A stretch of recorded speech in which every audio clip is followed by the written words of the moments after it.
Should I invest in an index fund or for retirement?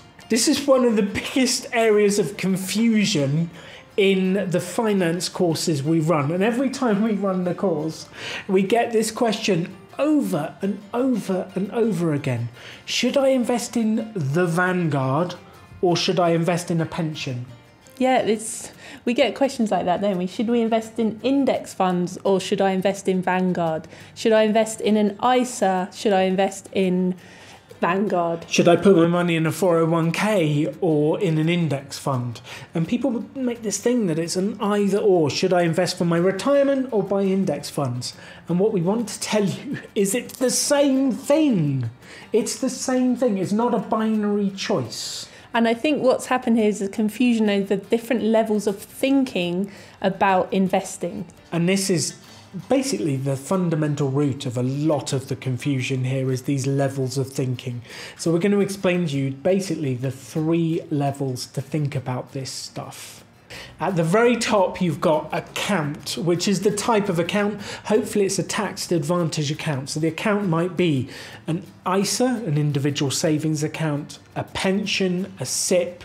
If you're in America, it's a 401k or a Roth or an IRA, but you have the account type. That's the very top level of thinking. Next level down, you've got the provider or the platform. So where does this account exist? When you go, type in go online, what website are you going to? Who is providing this? And in the UK, we've got Vanguard, there's Halifax, there's Fidelity, there's lots of different providers, by which we mean where do you actually have this account with? Who do you have it with? So you might have an ISA that is with Halifax, or you might have a SIP that is with Vanguard, but you can have one of those account types with the different providers or platform providers. And then the third level of thinking, which is below that, is what's the actual fund you are investing in.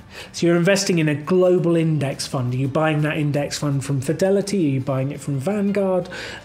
What type of fund do you have? But at the very bottom, you have a fund. So I think the best way to bring this to life is to tell them what we actually do.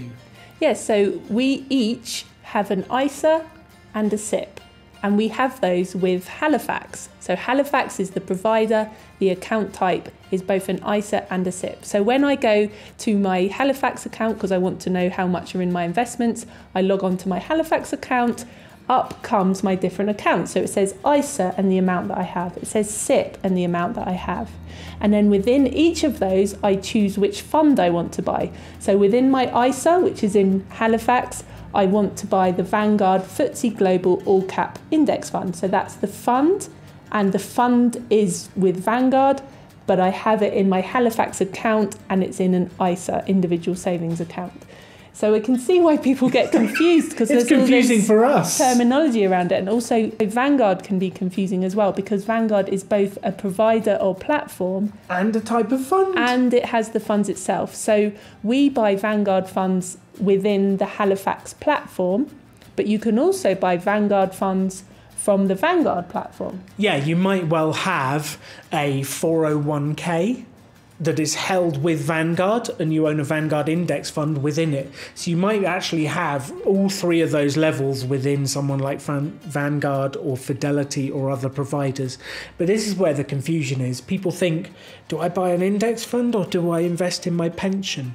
And that's a false choice, because you can invest in an index fund in your pension with a certain platform provider.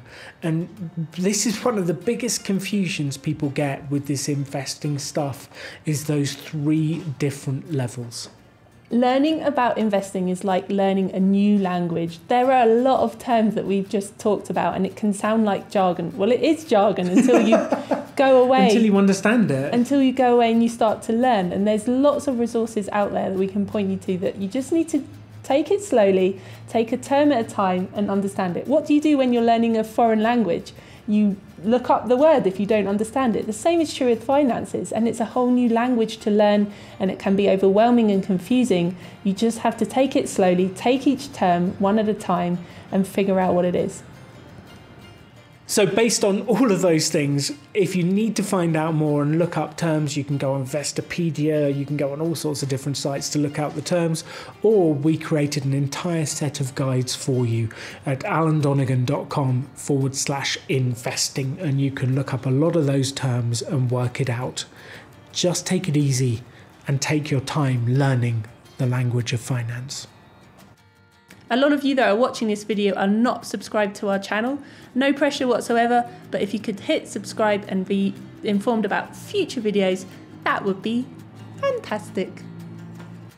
So hopefully watching this video, you've realized that it's not a binary choice about investing in an index fund or planning for your retirement. You can do both. Did you miss the videos on how to increase your income and how to reduce your expenses? If you did, that will help turbocharge your route to financial independence.